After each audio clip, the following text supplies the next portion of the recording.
Donc là, je me retrouve dans le jardin à Émeric, à Bernardvillers.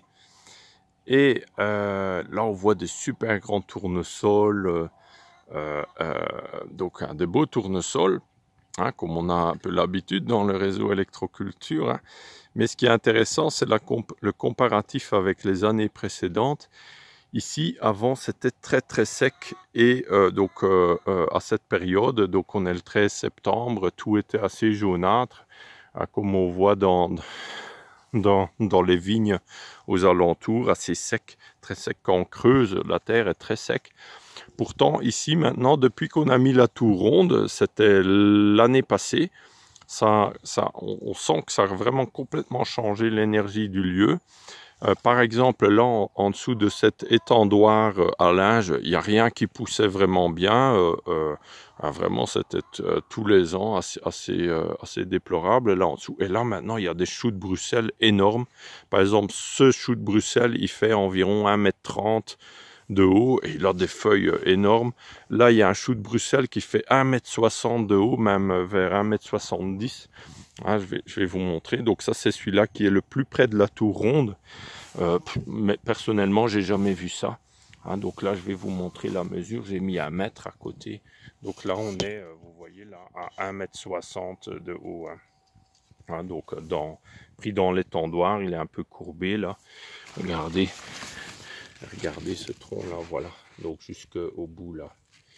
Donc voilà. Regardez, voilà, j'ai essayé de suivre un peu la courbe.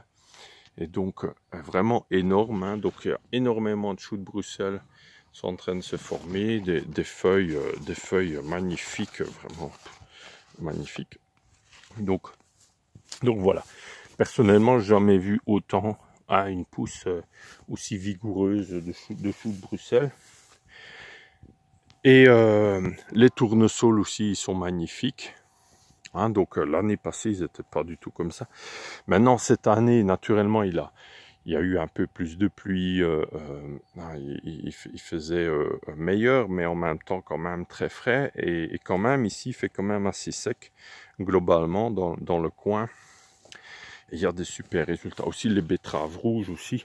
Avant, il n'y avait jamais de tellement belles betteraves rouges. Aussi, il y a un poireau qui est énorme. Je vais vous le montrer un instant. Je vais mettre sur pause. Donc là, on voit le fameux poireau. Donc là, c'est un des très beaux poireaux là. Il a eu un poireau qui faisait 1,30 m de haut, de longueur. Celui-là, il fait déjà 1,20 m, sans compter ce qui est dans la terre. Donc, il doit faire un peu pareil. Regardez l'épaisseur du poireau, énorme. Hein, donc, vraiment un beau poireau là, énorme. Hein. Donc, on voit avec le mètre à côté. Hein, après, c'est un peu difficile à voir parfois, mais regardez là. Là, j'ai pris une feuille. Et regardez, là, il est à 1,20 m environ, sans compter ce qui est dans la terre. Hein. Donc, c'est vraiment énorme. Hein, donc, je vais regarder mon doigt là. Mon petit doigt, ma main. Après, moi, j'ai des grandes mains, c'est un peu trompeur, mais ils sont quand même énormes. Hein.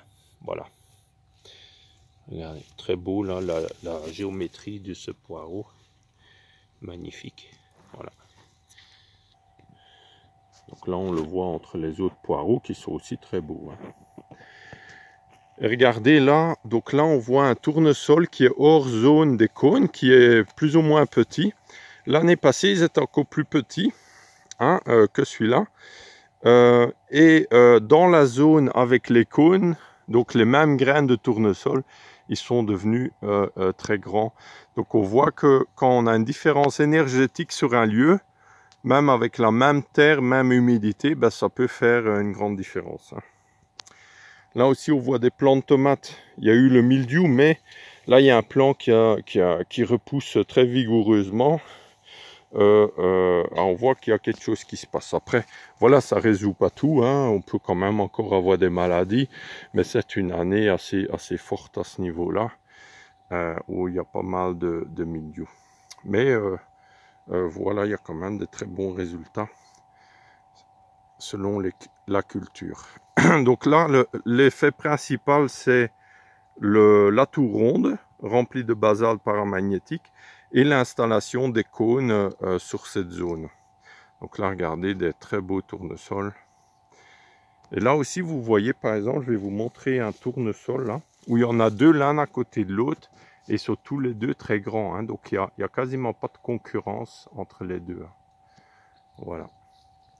Donc voilà, c'est un énième témoignage. Donc au prochain témoignage. Ah oui, ce que je voulais aussi vous dire, c'est que ce qui m'a impressionné dès que je suis rentré dans ce jardin-là, tout à l'heure, c'est la verdure. Vraiment, tout est bien vert.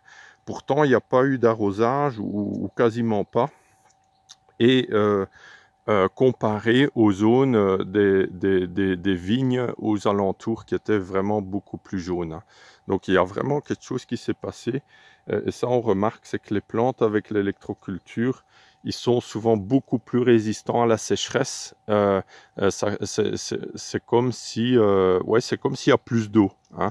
Même s'il n'y a pas forcément plus d'eau qui pleut, hein, mais les plantes sont nettement plus résistantes au sec. Hein. Voilà, merci. Donc voilà, à bientôt, au revoir, au prochain témoignage.